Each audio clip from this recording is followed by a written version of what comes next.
ನಾನು ಚೆನ್ನಮ್ಮಾಜಿಯವರ ಬಗ್ಗೆ ಹೇಳಲೇಬೇಕಾಗ್ತದೆ. ಯಾಕೆಂದರೆ ಅವರ ನನ್ನ ಒಡನಾಟ ಕಳೆದ 30 ವರ್ಷಗಳಿಂದ. ಬಹುಶಃ ನಾನು ರಾಜಕೀಯಕ್ಕೆ ಬರಬೇಕಾಗಿದ್ರೆ ಚೆನ್ನಮ್ಮಾಜಿಯವರ ಒಂದು ಪ್ರೇರಣೆ, ಅವರ ಒಂದು ಸ್ಫೂರ್ತಿ, ನನಗೆ ಕೊಟ್ಟಿರತಕ್ಕಂಥ ಒಂದು ಎನ್ಕರೇಜ್ ಭಾಳಷ್ಟು. ಅವ್ರಿಗೆ ನೀನೇನು ಅನ್ಕೊಂಡಿದೀಯ ಆ ಛಲ ಬಿಡಬಾರ್ದು, ಮುಂದಕ್ಕೆ ಹೋಗು, ನಾನಿದ್ದೀನಿ ನಿನ್ನ ಜೊತೆಯಲ್ಲಿ ಅಂತ ಹೇಳಿ ನನಗೆ ಉರುದುಂಬಿಸಿ ಸನ್ಮಾನ್ಯ ದೇವೇಗೌಡರ ಜೊತೆಯಲ್ಲಿ ಎಲ್ಲ ರೀತಿಯಲ್ಲಿ ಅವರು ಸಹಕಾರ ಕೊಟ್ಟಿರತಕ್ಕಂಥದ್ದನ್ನು ಈ ಸಂದರ್ಭದಲ್ಲಿ ನಾನು ನೆನೆಸ್ಕೊಳ್ಳಿಕ್ಕೆ ಬಯಸ್ತಾ ಇದ್ದೀನಿ.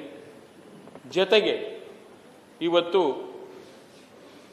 ಮುಖ್ಯಮಂತ್ರಿ ಧರ್ಮಪತ್ನಿಯಾಗಿ, ಈ ದೇಶದ ಪ್ರಧಾನಮಂತ್ರಿಯ ಧರ್ಮಪತ್ನಿಯಾಗಿ, ತನ್ನ ಮಗ ಮುಖ್ಯಮಂತ್ರಿಯಾಗಿ, ಈಗಿನ ಕೇಂದ್ರ ಸಚಿವರಾಗಿ, ಇನ್ನೊಬ್ಬ ಮಗ ಮಾಜಿ ಸಚಿವರಾಗಿ, ಇಷ್ಟೆಲ್ಲ ದೊಡ್ಡ ಕುಟುಂಬದಿಂದ ಬಂದಿದ್ರೂ ಸಹ ಎಲ್ಲಿ ಕೂಡ ಒಂದು ಸಣ್ಣ ಒಂದು ಪ್ರಚಾರವಾಗಲಿ, ಬೇರೆ ರೀತಿಯಲ್ಲಿ ಅವರು ತೋರ್ಪಡೆ ಮಾಡಿಕೊಳ್ಳೋದಾಗಲಿ ಎಲ್ಲಿ ಕೂಡ ಮಾಡದೆ, ಸರಳತೆ, ಸಜ್ಜನಿಕೆ, ದೈವ ಸ್ವರೂಪ, ಅವ್ರನ್ನ ನಾವು ದೈವ ಭಕ್ತರು ಅಂತ ಕರಿತೀವಿ.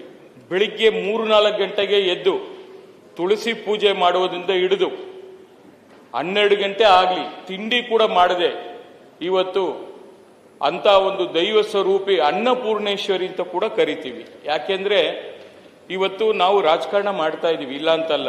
JDS ಇರ್ಬೋದು, BJP ಇರ್ಬೋದು, ಕಾಂಗ್ರೆಸ್ ಇರ್ಬೋದು, 3 ಪಕ್ಷದಲ್ಲಿ ಕೂಡ ಇವತ್ತು ಆ ಮನೆಯಲ್ಲಿ ಬಂದು ಆ ಒಂದು ಮಹಾತಾಯಿಯ ತುತ್ತು ಅನ್ನವನ್ನ ಸವದು ಸೇವಿಸಿ ಇವತ್ತು ಎಲ್ಲ ಪಕ್ಷದಲ್ಲಿ ಕೂಡ ಹಿರಿಯ ನಾಯಕರುಗಳಾಗಿ, ಮುಖ್ಯಮಂತ್ರಿಯಾಗಿ, ಮಂತ್ರಿಗಳಾಗಿ, ರಾಜಕೀಯದಲ್ಲಿ ದೊಡ್ಡ ಸ್ಥಾನಕ್ಕೆ ಬೆಳೆದಿರತಕ್ಕಂಥ ಎಲ್ಲ ಗಣ್ಯರು ಕೂಡ ಇವತ್ತು ಪಕ್ಷಾತೀತವಾಗಿ ಆ ಮಹಾತಾಯಿಯ ಚೆನ್ನಮ್ಮಾಜಿಯವರ ಒಂದು ಅಂತಿಮ ಏನು ದರ್ಶನ ಪಡೀಲಿಕ್ಕೆ ಏನು ಬಂದಿರತಕ್ಕಂಥ ಜನಸಾಗರವನ್ನೇ ನೋಡಿ ನಾವೆಲ್ಲ ಕೂಡ ಅರ್ಥ ಮಾಡ್ಕೊಳ್ಳುವಂತ ಅವಶ್ಯಕತೆ ಇದೆ ಅನ್ನೋದನ್ನ ಈ ಸಂದರ್ಭದಲ್ಲಿ ನಾನು ಹೇಳಲಿಕ್ಕೆ ಬಯಸ್ತಾ ಇದ್ದೀನಿ.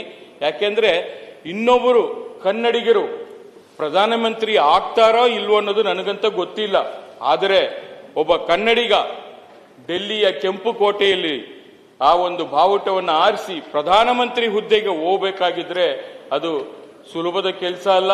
ಅದಕ್ಕೆ ಸ್ಫೂರ್ತಿ, ಅದಕ್ಕೆ ಎಲ್ಲಾ ರೀತಿಯಲ್ಲಿ ಜೊತೆಯಲ್ಲಿ ನಿಂತು ಈ ಒಂದು ಉನ್ನತ ಸ್ಥಾನಕ್ಕೆ ಬರಲಿಕ್ಕೆ ಚೆನ್ನಮ್ಮಾಜಿಯವರ ಕೊಡುಗೆ ಅಪಾರ ಅನ್ನೋದನ್ನ ನಾನು ಹೇಳಲಿಕ್ಕೆ ಬಯಸ್ತಾ ಇದ್ದೀನಿ.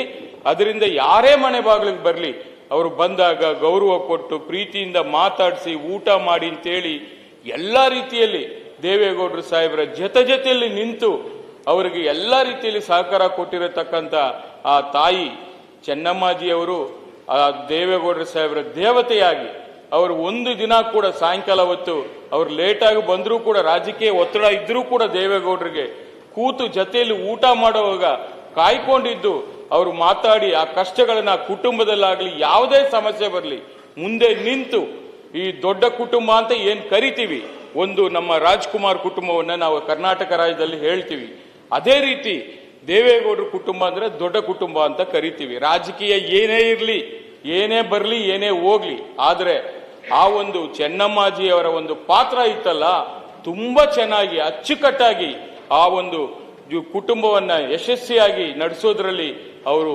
ಎಲ್ಲ ರೀತಿಯಲ್ಲಿ ಅವರು ಒಂದು ಯಶಸ್ವಿ ಆಗಿದ್ರು.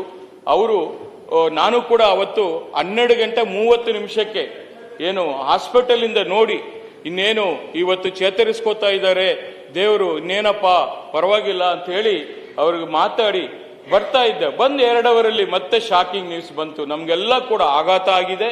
ಅಂತ ಒಂದು ತಾಯಿಯನ್ನ ಇವತ್ತು ನಾವು ಕಳ್ಕೊಂಡಿದ್ದೀವಿ. ಅದಕ್ಕೋಸ್ಕರ ನಾನು ಸರ್ಕಾರಕ್ಕೆ ಮನವಿ ಮಾಡೋದಿಷ್ಟೇ, ಬಹುಶಃ ರಾಜಕೀಯದಲ್ಲಿ ಅಧಿಕಾರ ಅನ್ನೋದು ಯಾರಿಗೂ ಏನು ಶಾಶ್ವತ ಇಲ್ಲ. ಇದ್ದಾಗ ಏನು ಒಳ್ಳೆ ಕೆಲಸ ಮಾಡ್ತೀವೋ ಅದನ್ನು ಜನ ನೆನೆಸ್ಕೋತಾರೆ. ಉಸಿರು ಹೋದ ಮೇಲೆ ಕೂಡ ಹೆಸರು ಉಳಿಬೇಕಂತೆ. ಅಂತ ಶಾಶ್ವತ ಕಾರ್ಯಕ್ರಮಗಳು ಯಾವ್ದಾದ್ರು ಆಗಬೇಕು ಅನ್ನೋದು ನನ್ನ ಉದ್ದೇಶ ಕೂಡ. ಅದಕ್ಕೋಸ್ಕರ ಆ ತಾಯಿನ ನಾವು ಏನು ಅನ್ನಪೂರ್ಣೇಶ್ವರಿ ಅಂತ ಏನು ಕರಿತಾ ಇದ್ವಿ, ಆ ಅನ್ನಪೂರ್ಣೇಶ್ವರಿ ಹೆಸರಿಗೂ ತಕ್ಕಂತೆ ನಮ್ಮ ಸಚಿವರು ಇಲ್ಲೇ ಕೂತಿದ್ರು, ಮಧು ಬಂಗಾರಪ್ಪ ಅವರು ಹೊರಟರು ಅಂತ ಅನ್ಸುತ್ತೆ. ನಮ್ಮ ಸಭಾನಾಯಕರಿಗೆ ನಾನು ಮನವಿ ಮಾಡ್ತೀನಿ, ಈ ಸರ್ಕಾರಿ ಶಾಲೆಗಳಲ್ಲಿ ಬಿಸಿ ಊಟ ಅಂತ ತಾವು ಏನು ಕೊಡ್ತಾ ಇದ್ದೀರಿ ಮಧ್ಯಾಹ್ನ ಹೊತ್ತು, ತಾವು ಆ ಚೆನ್ನಮ್ಮಾಜಿಯವರ ಹೆಸರನ್ನ ಸೇರಿಸಿ ಚೆನ್ನಮ್ಮಾಜಿ ಅನ್ನಪೂರ್ಣೇಶ್ವರಿ ಬಿಸಿ ಊಟ ಅಂತಾನೋ ಆ ಚೆನ್ನಮ್ಮಾಜಿ ಹೆಸರು ಬರೋ ತರ ಆ ಹೆಸರು ಉಳಿಬೇಕು. ಅದಕ್ಕೋಸ್ಕರ ತಾವು ಅದಕ್ಕೊಂದು ಚಿಂತನೆ ಮಾಡಿ ಅದನ್ನ ಅನುಷ್ಠಾನಕ್ಕೆ ತರಬೇಕು ಅಂತೇಳಿ ನಾನು ಸರ್ಕಾರವನ್ನ ಮನವಿ ಮಾಡ್ಕೋತಾ ಇದ್ದೀನಿ. ಜೊತೆಗೆ ಇವತ್ತೇನು ಅಗಲಿರತಕ್ಕಂಥ 13 ಜನ ತಾವೇನು ಹೆಸರು ಗಣ್ಯರನ್ನ ತಂದಿದ್ದೀರಿ ಈ ಸದನಕ್ಕೆ, ಎಲ್ಲರಿಗೂ ಕೂಡ ಆ ಒಂದು ನೋವನ್ನ ಭರಿಸುವಂತ ಶಕ್ತಿಯನ್ನ ಅವರ ಅಭಿಮಾನಿಗಳಿಗೆ, ಅವರ ಕುಟುಂಬದವರಿಗೆ ಎಲ್ಲರಿಗೂ ಕೂಡ ಕೊಡ್ಲಿ, ಅವರಿಗೆ ಶಾಂತಿ ಸಿಗಲಿ ಅಂತೇಳಿ ಭಗವಂತನಲ್ಲಿ ನಾನು ಕೂಡ ವಿಶೇಷ ಪ್ರಾರ್ಥನೆ ಮಾಡ್ತಾ ಇದ್ದೀನಿ.